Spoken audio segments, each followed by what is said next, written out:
cultural group stranded in Port Moresby for 4 months. Finance Minister orders Education Department to sort out teachers' entitlements. Relatives call for thorough investigations into Lay killing. This is National EMTV News with Tokana Hasavi. A very good evening to you and thanks for joining us for Tuesday's news. A cultural group from Balimo in the Western Province have been left high and dry in the nation's capital. They have been living at the festival village at Waigani for the past 4 months without water and food. Their immediate concern now is to be repatriated back home. Stranded and worried, this group of men, women and children are desperate to go back home to Balimo, Western Province.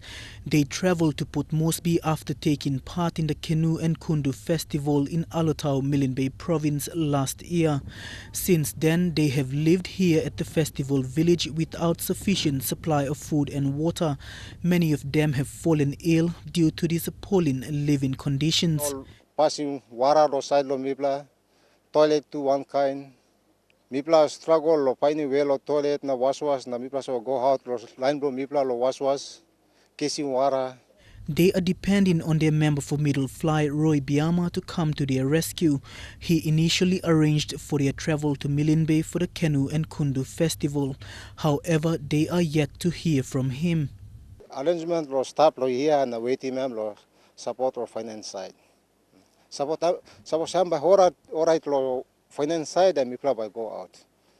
It is still not clear what caused the delay, but we were told by sources close to the local member that they are still awaiting funds to be released by the district administrator to repatriate the group.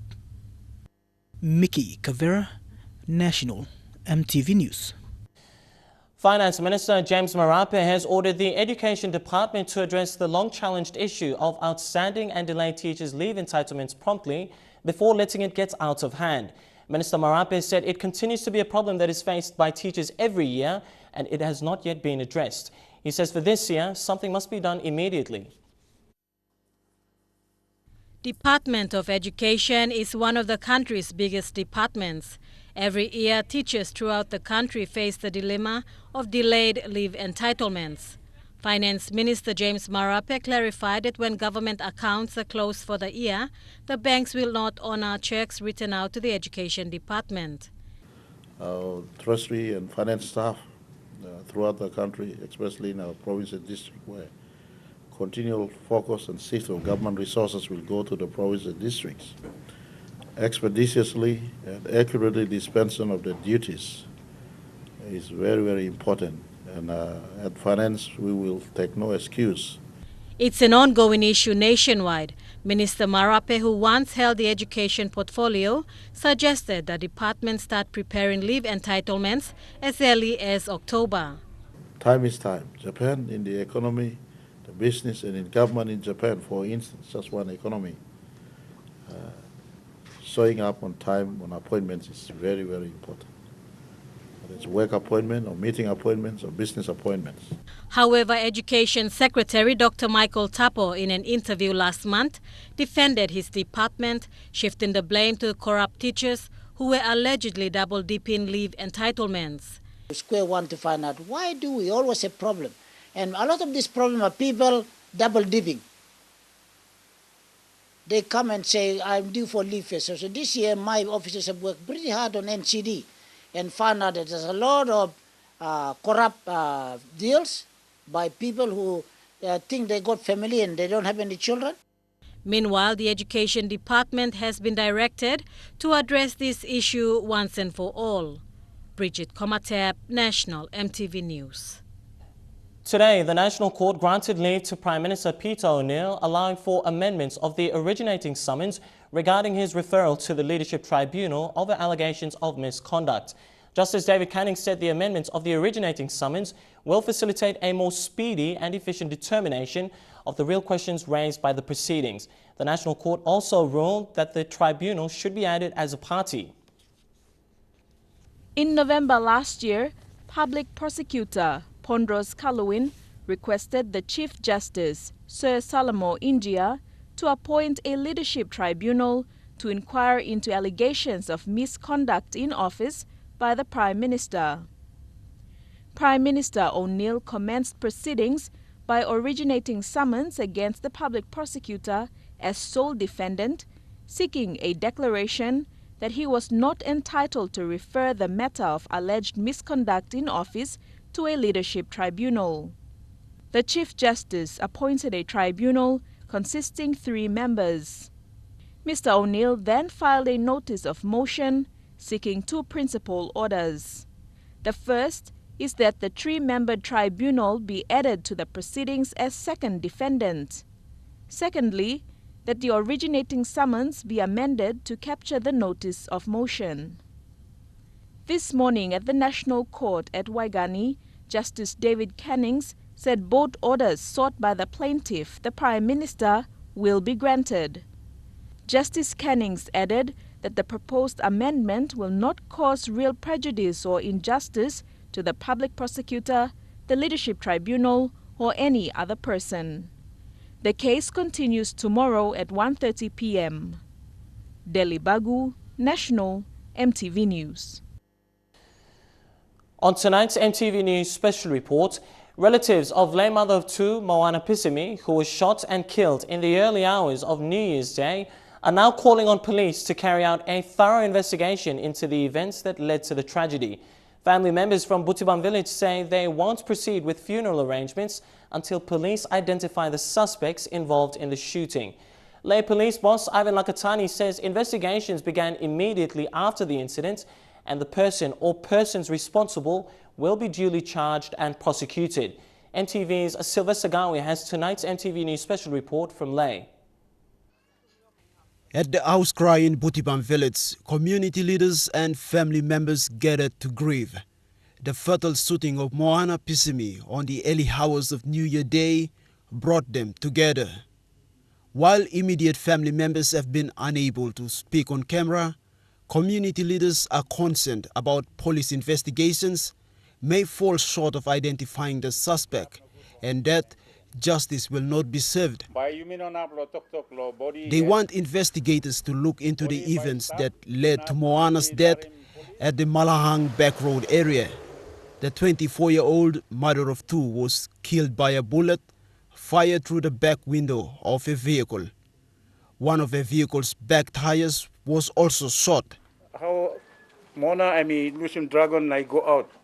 Why I'm go out on this lot? Because I'm got family long here, I'm got house. Stop long here. Or I'm got house where I'm 2 months, 1 mile. Why not them drive go on this lot? The family's response comes after lay police boss Ivan Lakatani stated that the shooting followed a high-speed car chase by a police and a security vehicle. Reports from lay police stated that the car chase started after Moana Pisimi bumped into the gate of the TOD stationery shop along the Makam Road. Initially, the guard dogs started a chase from where they started off. It came through. After the vehicle went past Chinatown police station, that's when the police personnel who were on patrol also got involved in this high-speed car chase.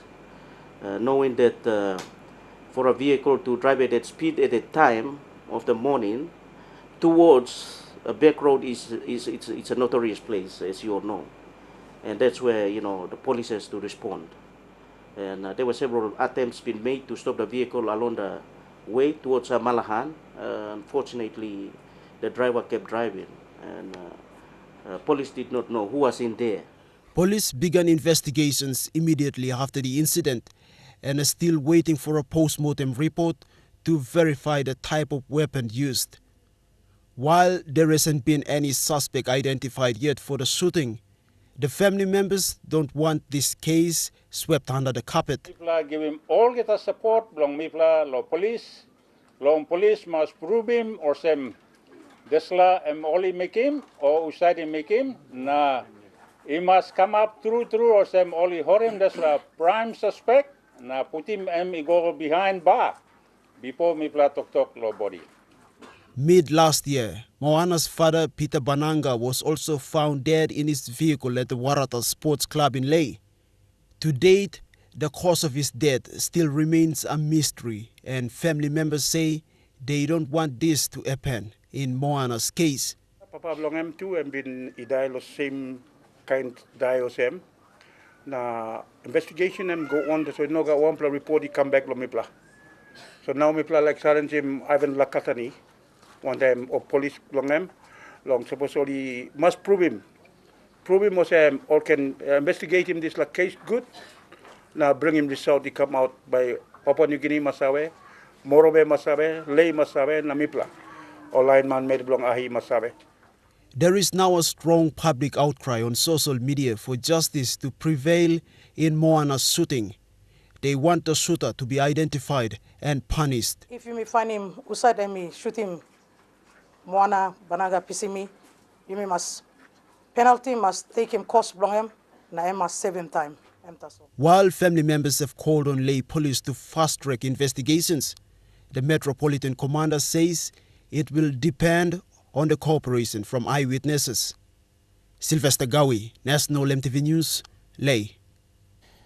Meanwhile, Police Commissioner Jeffrey Vaki has issued orders for immediate investigations into the shooting of Moana Pisimi and that of another Singaporean businessman in Lay.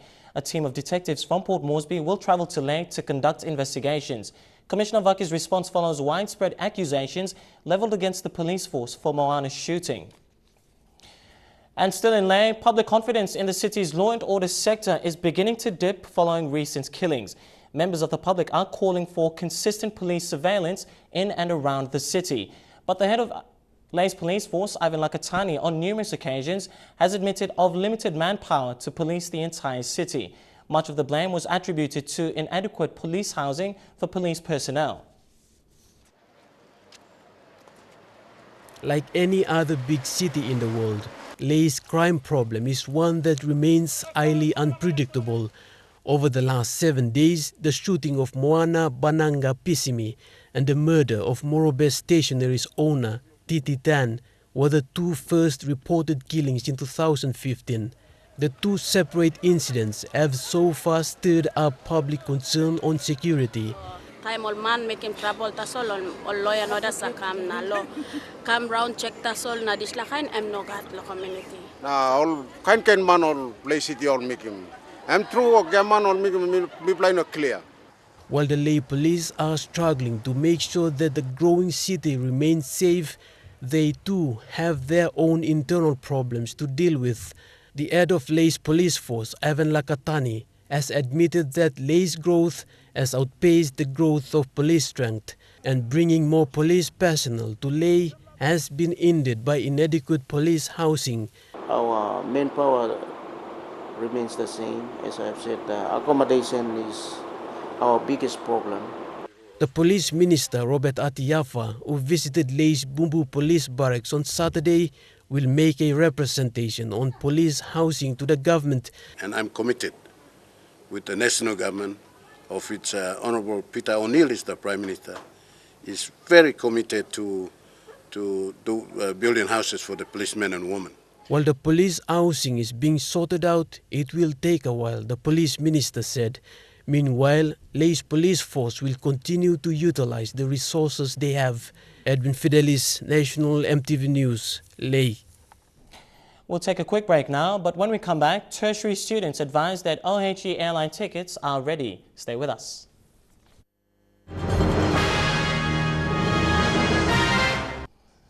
Good to have you back with the news. Students traveling to respective tertiary institutions are advised to check Air Niugini offices around the country to get their travel tickets.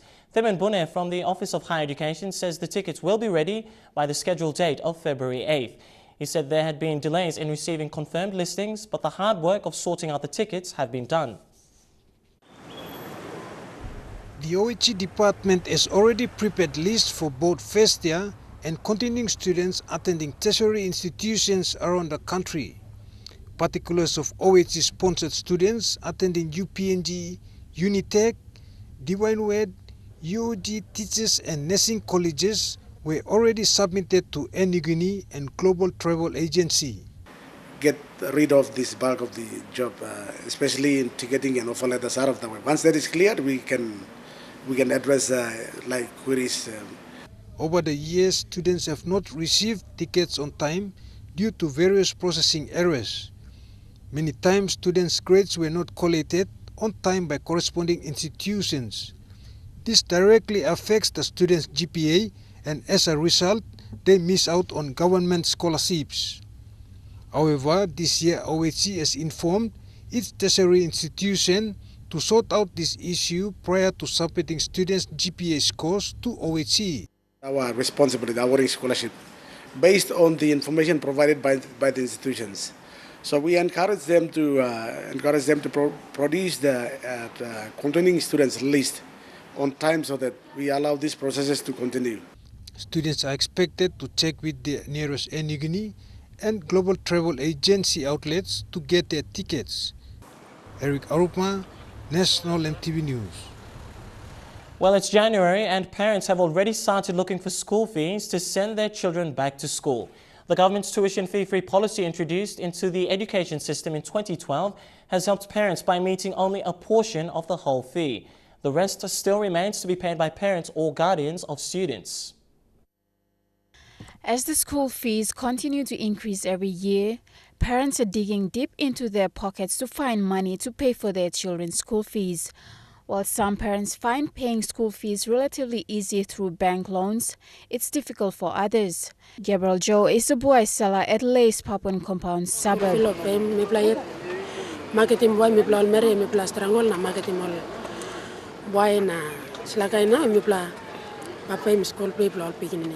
The struggle comes on the back of the national government's free education policy. The free education policy was meant as a subsidy to pay for a portion of school fees.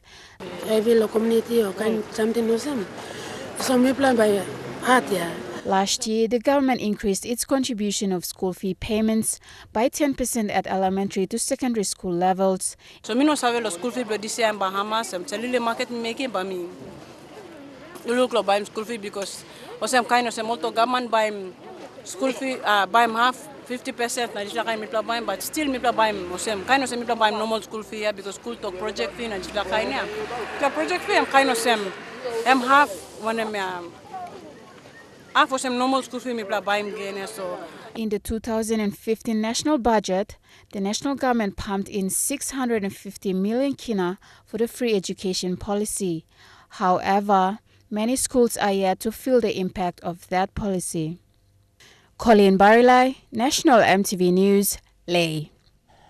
The new year has come good for the people of Semin Village in Southern Highlands. They will now have access to a 3-kilometer road network, and this was made possible with funding totaling 300,000 kina from the Nipa Kutubu government. Semin village is located in Nipa Kutubu, Southern Highlands province. Like many remote places in Papua New Guinea, service delivery has been hampered by poor road networks. But all this will change in the coming months once work on a 3-kilometer road begins. Local member Jeffrey Komal presented a cheque of 300,000 kina to Pesi Construction to build the road. The road will run from Mopra to Wirin village, serving more than 2,500 people. He appealed to the people to refrain from demanding compensation once work begins on their land. He said these days are over and wants the people to cooperate to see the road completed. In 2 weeks' time, machinery will move into the area to clear the site for road works to begin. Mr. Komal told the people he will not tolerate any hindrance to the project. Mickey Cavera, National EMTV News. While most vendors at Port Moresby's Cocky Market are looking forward to its reopening, others say space will be a problem. This is a similar case felt by many vendors in other markets in Port Moresby. Cocky vendors now fear that the market reopening will attract more vendors from other suburbs, making it harder for them to find space and harder for them to sell. Since the market was demolished last year, vendors had resorted to selling garden food on this piece of land. But vendors say every week the number of sellers keeps growing as more people are migrating there to sell their produce.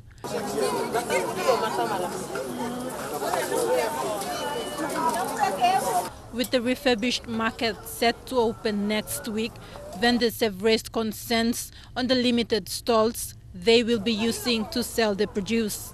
This newly built market has 36 stalls and aims to accommodate sellers who will be selling only garden food. Koki will be the third market in NCD to undergo a refurbishment exercise and has received joint funding from local MP Justin Chechenko and NCD Governor Powes Pakop. The market promotes healthy hygiene and there will be strict inspection on what type of food vendors bring to sell. Meanwhile, the Koki fish market is still under construction. Tekla Gunga, National MTV News. There's good news for 2015 Pacific Games organizers, athletes and supporters. PNG will be expecting fine, sunny weather in July when the games are in full swing. This is according to the PNG National Weather Service Director, Samuel Maiha. There are only 178 days remaining before PNG hosts the 2015 Pacific Games. And while the focus has been on the state venues, not many have asked what the weather will be like for the 2 weeks the games are on. I think the most basic advice is that with this rain coming, the place is going to be very green over the next 3 months or so. But you see, the Pacific Games will come at a time where the dry will be just settling in. Based on the current global climate predictions, since 1949, Port Moresby has always had fine weather in the months of July and August. However, traditionally, it has experienced rain during its seasonal dry periods. The advice now is for the organizing committee and the government to have water sprinklers in the games venue to soak up the Port Moresby dust. And so we would really encourage or advise maybe within the budget, the Pacific Games organizing committee, if they could allow for things like water sprinklers. Let's be making our place to be sustainably green, and also we wouldn't want people to be subjected to a lot of dust. The 2015 Pacific Games will see the participation of 3,000 athletes, 500 team officials and 1,000 technical officials and dignitaries from 21 neighboring Pacific nations competing in 28 varied sports and disciplines. Vasinata Yama, National MTV News. Papua New Guinea is ready to provide a peaceful and natural environment for visitors attending major events this year and the next. The adventure park outside of Port Moresby is set to provide Pacific Games participants the perfect getaway to rest and recuperate during the 2 weeks of competitions. Park manager Corey Mon revealed today that the park is undergoing a major facelift with continued construction of infrastructure and an animal breeding system. The Port Moresby's Adventure Park is located along the 14-mile road outside of Port Moresby. Since it was built 5 years ago, the park has greatly changed its status, according to park manager Corey Mon. He says the management is working tirelessly to keep on improving the park's natural look. The park has negotiated with China's National Zoo to bring lions and other foreign animals to the park. A big event coming on, which is the 2015 South Pacific Games, and we not only for sports, but we are creating something out there for the visitors to come and visit and to enjoy after their hard sporting games coming. Adventure Park hosts a variety of plants, animals, as well as exciting recreational facilities for children and visitors, such as the adventure wheel and water slide. The wildlife journey at the park houses 3 kangaroos, wallabies, saltwater crocodiles, Papuan eagles, and many other animals. The Adventure Park is already a unique attraction in Papua New Guinea, and with just a few months away before the Pacific Games begin, the park's management is ready to provide the best leisure sport in Port Moresby for the Games participants. Jacob Niru, National MTV News. And now we check out the finance news. The Kina closed 10 points lower at $0.3845 in the interbank market, and at Bank South Pacific, your Kina was buying $0.377 $0.4626 Australian dollars, $0.3125 euro, and 44.55 Japanese yen. Looking at commodity prices at New York close, gold, coffee and cocoa closed higher, while copper closed lower. Meanwhile, palm oil and crude oil closed lower, while copper closed the day unchanged. And lastly, on the stock market, the Dow Jones closed at 331 points lower, the ASX closed at 15 points higher, and the All Ordinaries closed at 95 points lower. You're watching National EMTV News tonight. Coming up next, a new campaign for Ebola survivors. Stay with us for that story and more.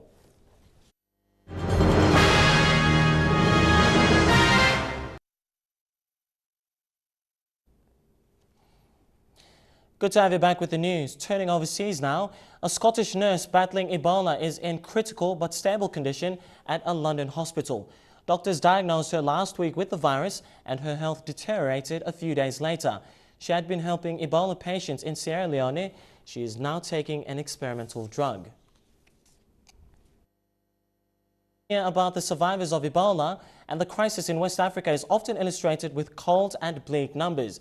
But a new campaign is now reaching out with a simple and powerful message: I survived Ebola. They are ordinary people telling extraordinary stories. She says, it never occurred to me that I would survive. Suffering from Ebola, you're more convinced of your death than your life. She tells how she drank the water, she took the medicine.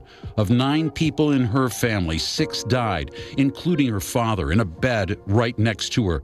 But fear is not her message. It's true, she says, you can die of Ebola, but it's also true you can survive. Fanta is one of some 30 individuals who will be part of a media campaign titled, I Survived Ebola. It carries the images and voices of survivors to newspapers, television, radio, the internet, and mobile phones. We realized early on in our strategy that the biggest untapped resource in this fight against Ebola is survivors themselves. And really, survivors offer 3 things. They offer inspiration and hope. They can share actual facts that saved their lives that will allow others to save their own lives and the lives of their communities. And lastly, they can help tackle the profound issue of stigma. Imagine surviving this disease and then not being welcomed back into your community. Their stories encourage people to educate themselves, not rely on faith healers. Some voices in the campaign are now working at Ebola clinics, helping patients and medical workers alike. While the reality in numbers is stark, with 20,000 cases and the death toll of more than 8,000. I Survived Ebola is a campaign that offers hope and resilience. Key, the critical work of assisting survivors to reintegrate into their communities, says its creator. If we do it well, we can move from I Survived Ebola to Together We Survived Ebola. In West Africa, that would be cause for celebration. Settle for Love is a new dating site that encourages users to reveal flaws to find true love. Profiles include bad pictures and honest assessments like, I'm overweight and unemployed. But is that the right approach? I thought in your profile it said you like to drink red wine. Printed out my profile. First impressions matter, but what if they're not accurate? That's what 30-year-old David Wheeler discovered after looking for dates on 5 websites. I met a girl that had posted a picture when she was probably 18 and she was 30. While dating sites don't advise users to exaggerate the truth, dating experts say it's only human nature. You have so many options. You want to be able to shrink those options and really focus on the people who are right for you. So in search of the truth, David recently launched Settle for Love, a free online dating site that encourages singles to get real.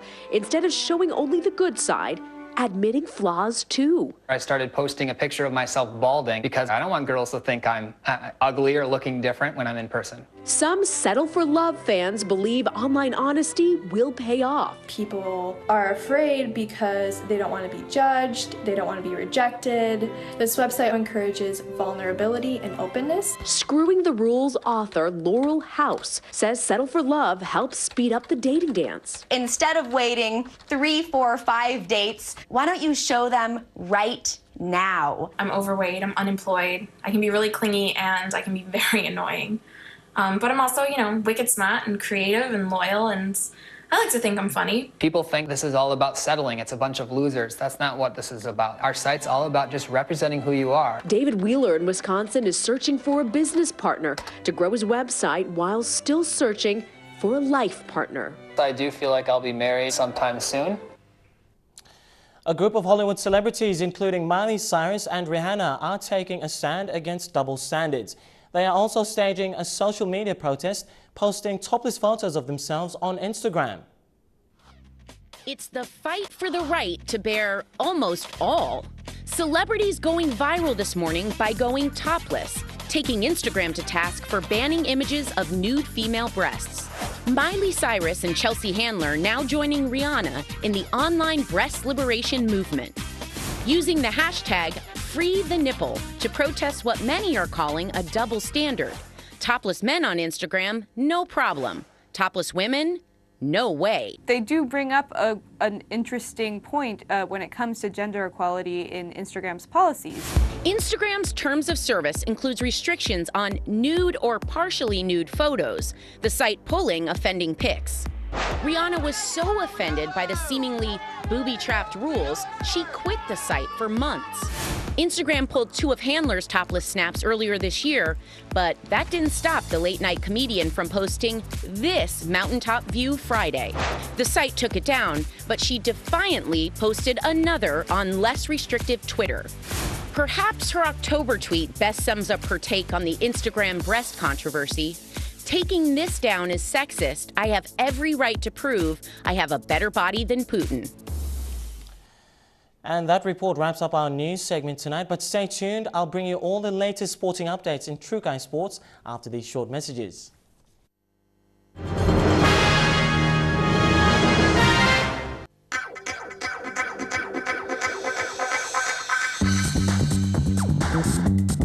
True Guy Sports.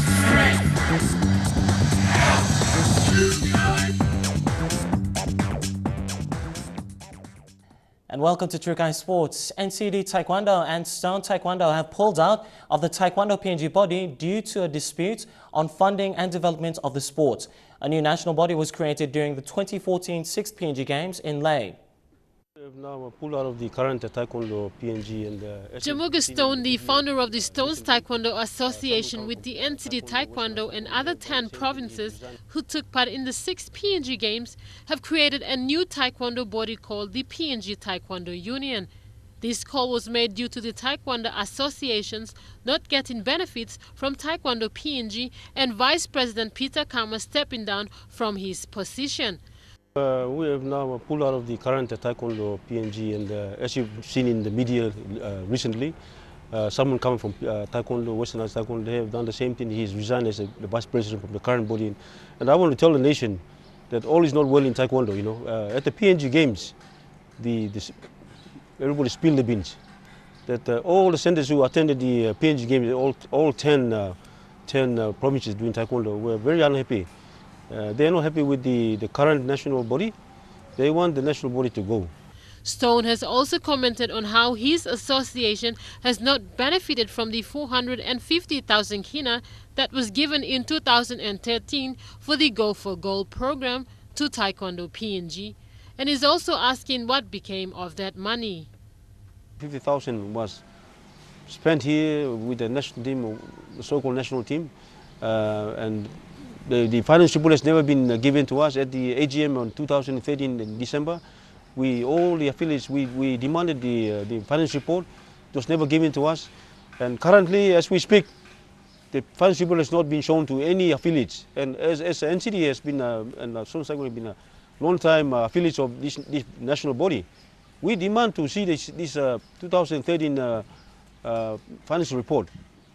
PNG Taekwondo Union will be embarking on promoting and developing Taekwondo with the first training camp in Port Moresby from the 23rd of February to the 14th of March 2015. Mike Koime, National EMTV Sports.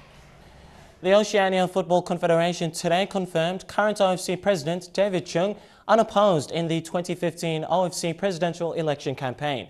Chung, who is also the PNG Football Association president, is the sole candidate for the presidential seat.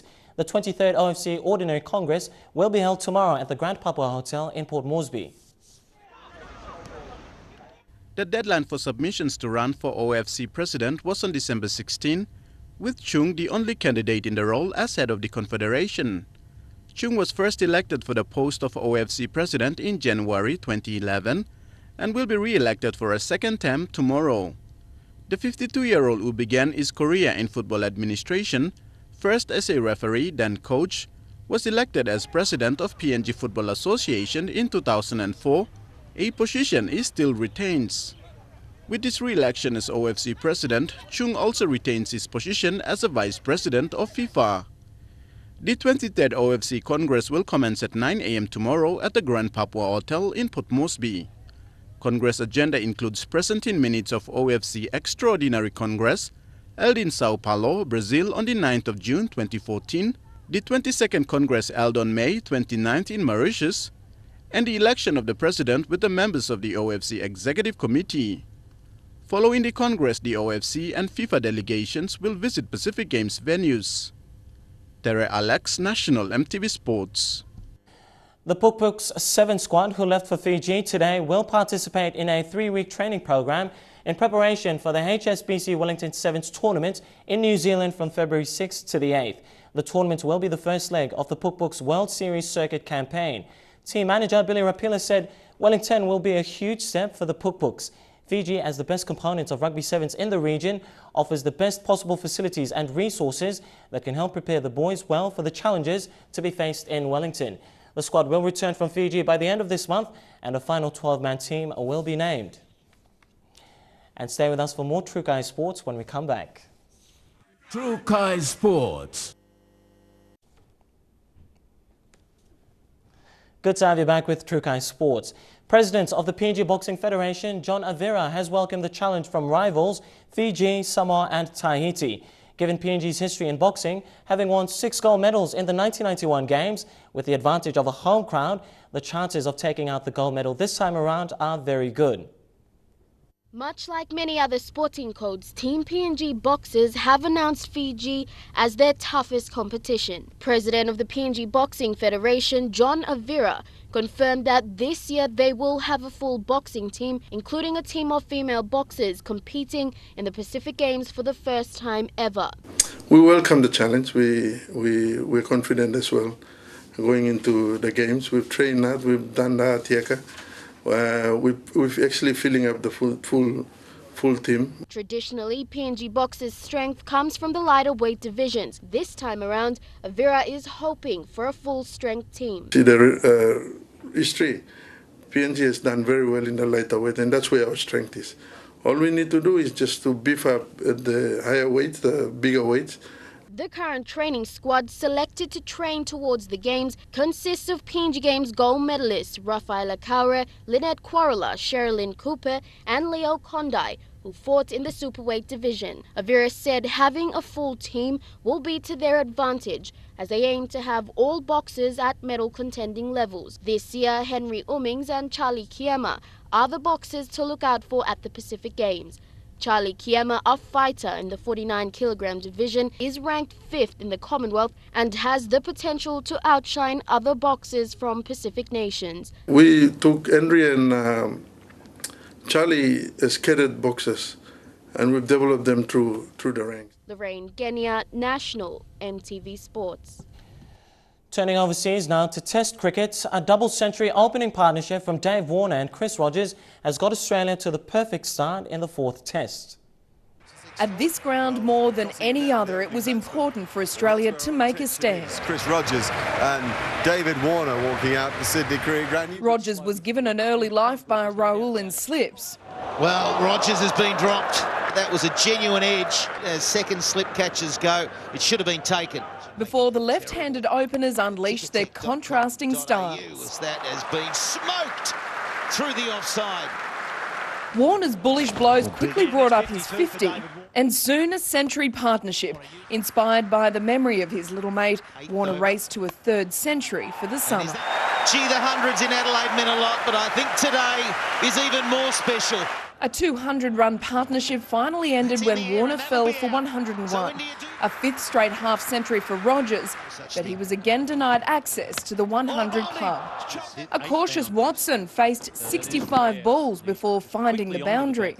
Accused of losing touch but not a flair for the dramatic, Watson dropped on the second last ball of the day. Oh no, he's dropped him. Can you believe it?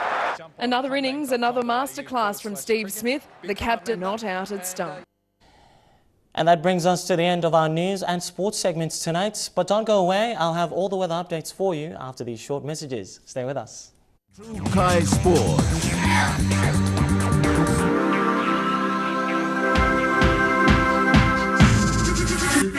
True Kai Sports. This weather information is brought to you by Tablebirds.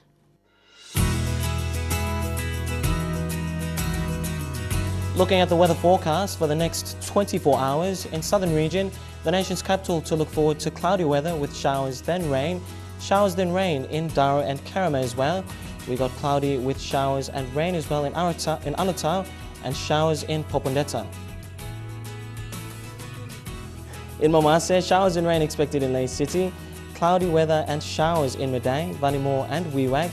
Cloudy with showers forming in Vanimore. In the New Guinea Islands, Lorengau, Kavang, Rabaul and Kimbe, showers then rain. Thunderstorms and rain expected in Buka. And in the Highlands region, all centres to look forward to rain periods.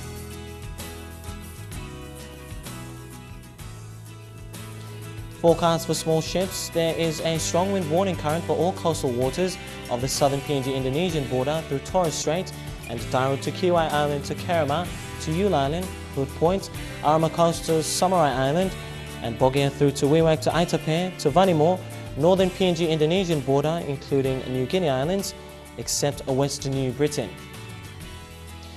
Looking at waters of southern PNG Indonesian border through Torres Strait and Daro to Kiwai Island, Kerama, Yule Island through to Hood Point, Arama Coast to Samarai Island, Bogia through to Wewak, Aitape to Vanimore, and northern PNG Indonesian border to Manus and its western group of islands, seas of 1.5 metres to 2.5 metres, waters of Samarai Island through to Cape Bulgle, Wasu Point, Finchapen, Vitia Strait, Siasi Islands to Long Island, to Madang, and waters of western New Britain, seas of 0.5 to 1.3 metres, waters of eastern and western Milne Bay Islands, seas of 1 metre to 2 metres, and lastly waters of New Ireland, East New Britain and Bougainville, seas of 2 metres to 3 metres.